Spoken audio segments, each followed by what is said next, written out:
Healing, talking about the importance of this great conjunction and it happening on the winter solstice, which is a big deal if we go back and peel back the layers in the onion of history of all of the ancients, you know, the Mayans, the Hopi, all kinds of, you know, indigenous cultures from around the world, placing such an importance on the solstices. So why is this year's, in your opinion, you know, so important, and how it's all kind of connected to how the ancients went through this time?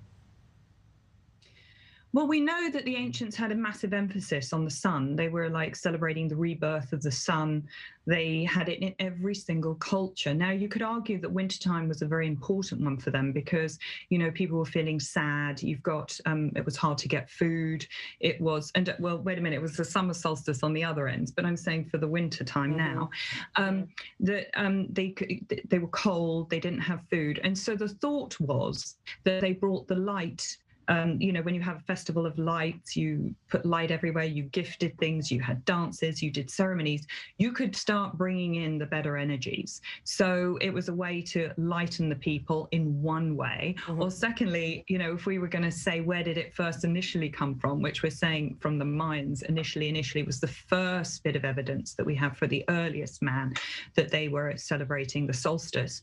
You know, we're saying that a lot more was going on because they had a study, they did amazing studies of everything that was going on with the sun and all that there was around it. And they saw that there was a big relationship between the two. So we know that they were watching the sun and the solstices.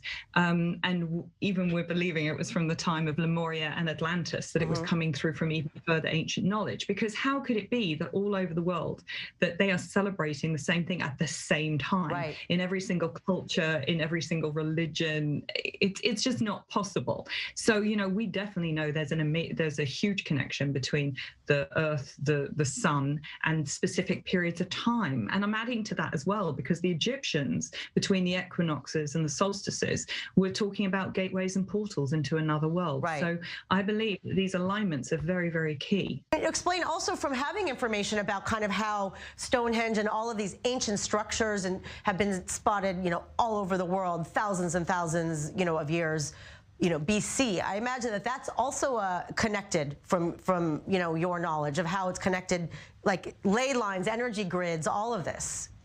For sure, they knew something was going on. It's just not possible otherwise. I mean, Stonehenge has a beautiful light beam that goes across it at the time of the solstice. So it shows that the stones were completely aligned and they were expecting this.